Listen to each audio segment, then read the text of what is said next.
One of the first things that people should understand about cancer is that every situation is different. No two people are going to experience cancer in the exact same way. As a result, there's no one-size-fits-all for how to respond to it. Just as every cancer is different, every experience is different as well. Jordan had clear cell sarcoma of the soft tissue, which is a very rare cancer. Only about 11 children are diagnosed with it in the United States each year. My daughter Jordan was diagnosed with clear cell sarcoma of the soft tissue. My sister Jordan had clear cell sarcoma of the soft tissue. My mom had lung cancer, which eventually spread to her liver and other parts of her body. My aunt had ovarian cancer. I had advanced stage 3 ovarian cancer. I have acute lymphoblastic leukemia. Of course, just as every cancer is different, how we treat that cancer differs as well. Sometimes it's simple, sometimes it's not so much. Sometimes it works, other times it doesn't. Even if it does work and the cancer is defeated, there's still years worth of procedures to ensure that it never comes back again. So the first 2 times Jordan had cancer, it was pretty simple, just surgical removal, nothing special. The third time, it was too far spread to be surgically removed, so they went to a clinical trial to test different types of treatments, which none of them worked. I had a surgery that lasted 5 hours with 4 blood transfusions.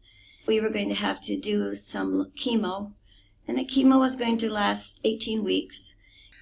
At first, they found a pill called Tarceva, which took place of chemo, so she wouldn't lose her hair.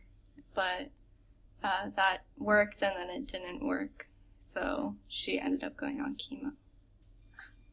Learning that you have cancer is an awful experience in and of itself, and it can be even more so if you learn that you will not survive. The emotional toll that it takes on the person and their family can be devastating. Oftentimes, it's hard for the family to be together during this experience, which can heighten their pain. When they do come together, however, it can be very uplifting. When my aunt was dealing with cancer, I always enjoyed spending time with her because I could tell it helped her feel better, but it was hard to see her suffering. I could tell how tired she was all the time. So when I saw her on a daily basis, because she was my teacher for a yearbook last year, I could tell that things were just wearing her down. And when I spent time with her, it just made me really sad that I couldn't help her more.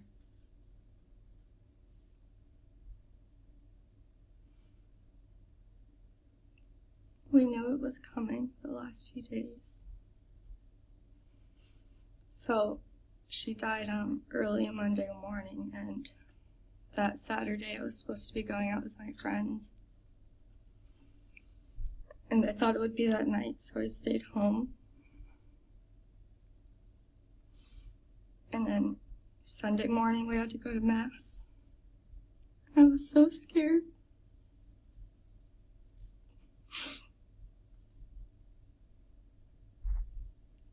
And then that night, we all just sat by her bed and waited with her because she had fallen asleep.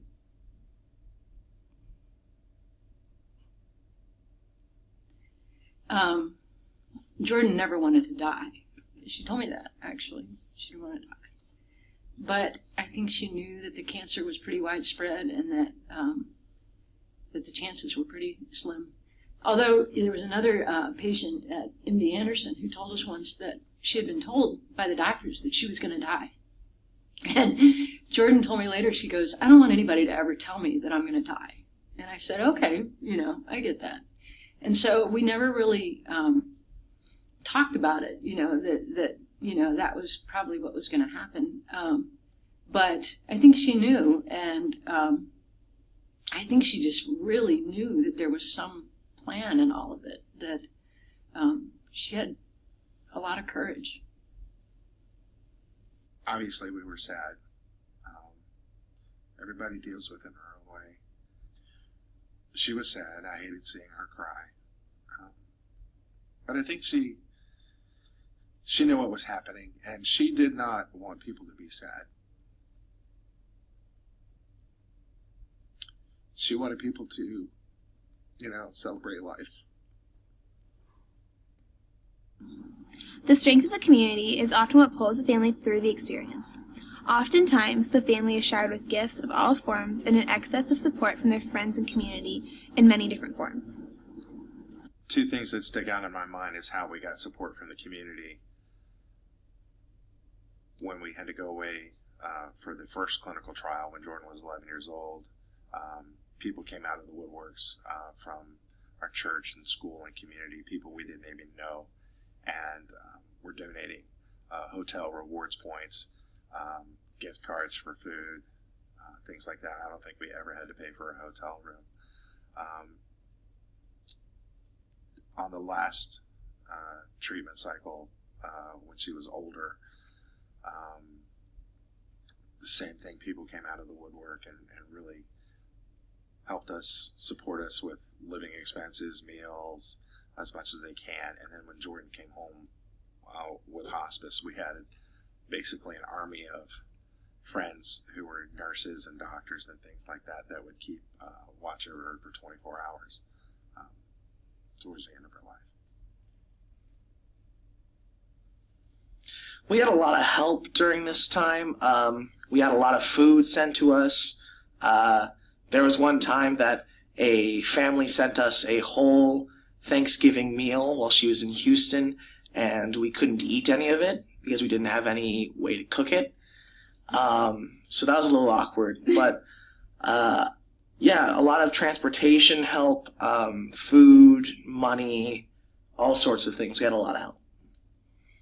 The support and material goods that I've received, I'm so thankful for. Usually I don't need them, and they come, and they're a great blessing. And when I do need them, they come, and they're a great blessing. So God really, I think, moves in the hearts of everyone just as He should, and just as He does, and provides perfectly the guidance of how to support.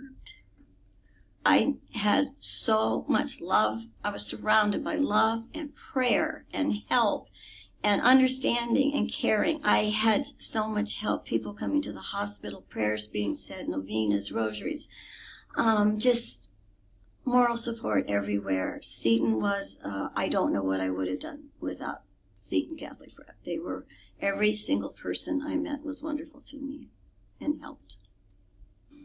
Of course, it just might not be enough to simply provide assistance in the form of money or cut and pasted kind words. Sometimes people want, or rather they need, a more personal connection. Other times they may not want to talk about it at all. Of course, it can be awkward to talk about this sort of thing to somebody. How do you respond to a death or serious illness? What can you say without sounding trite or impersonal? Actually, people really don't know how to react, and even now, when I have someone pass away that's a friend or close to a friend of mine, you really don't know what to say, and that's the hardest, one of the hardest parts. What do I say? What do I do? Am I doing the right thing? And the answer is that, the only thing you can do is just to show that you care in whatever way makes sense to you, whether that's a hug or a card or, whatever it is. That's really the only thing we can do. Well, when the community reacted, it was nice to know that they were praying for us. But with some of my friends and people just in my class, it could be awkward at times because you could tell that they were, pitying me and they were trying to not make me feel bad, but they still wanted to be there for me in a way. So at times, which is understandable, it's a hard situation, but it seems like people didn't really know how to communicate their sympathies. After my mom passed, I know a lot of people were more cautious around me to say anything about my mom. And I know they had all known her at Borgade and at Most Holy Trinity, my grade school. And they wouldn't talk about her.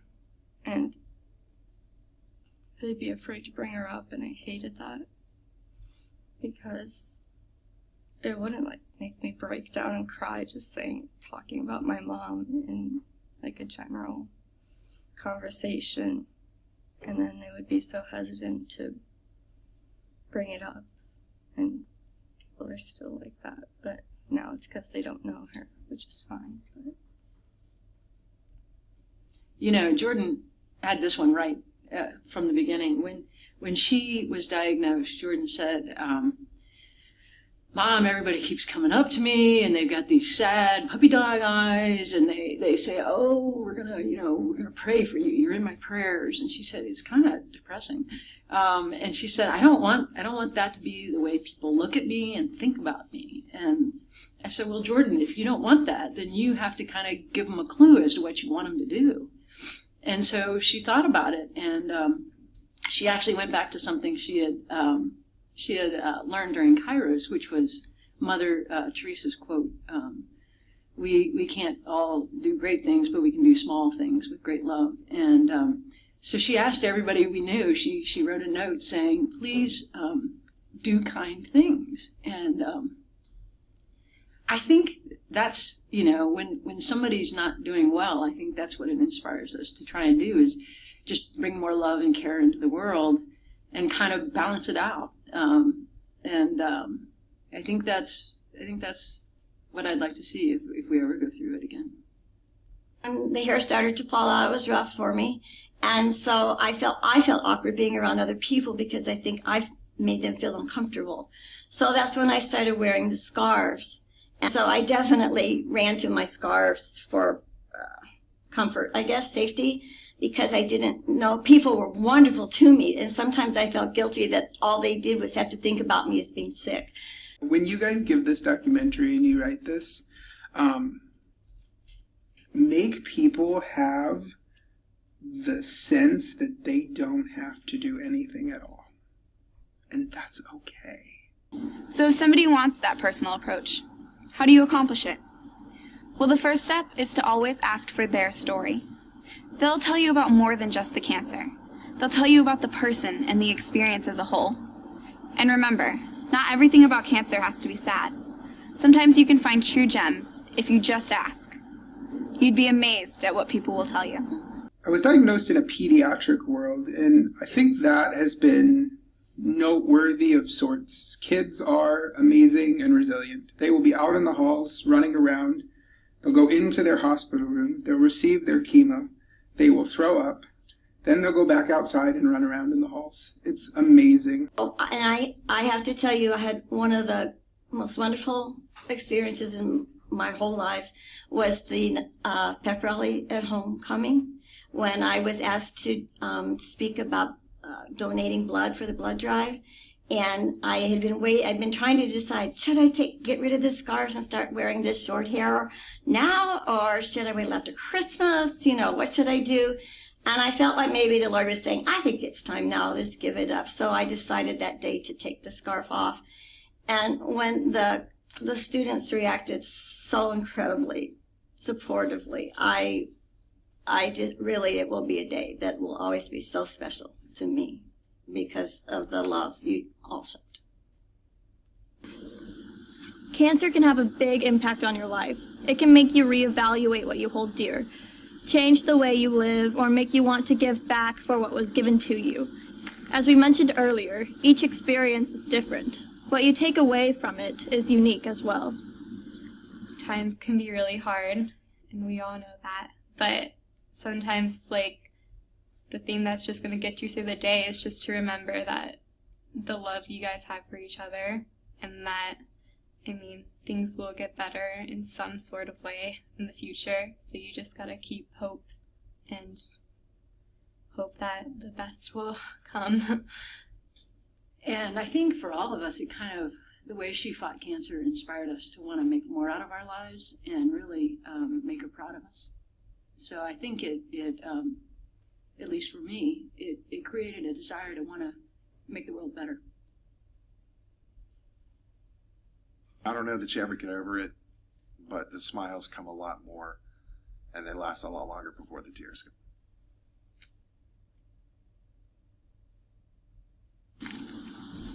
So why should you care? You've heard these stories, you understand. But do you really? Like we said before, every experience is different. And though we've shown many different perspectives, as a parent, a teacher, a student, a sibling, a patient, a child, a priest, and the rest, that's only the tip of the iceberg. Look around you. Chances are you know somebody who has been personally affected by cancer. So if you take nothing else from this video, at least take the time to thank God for everything that you have, because you never know what might happen tomorrow. And if somebody gives you the opportunity to give, give.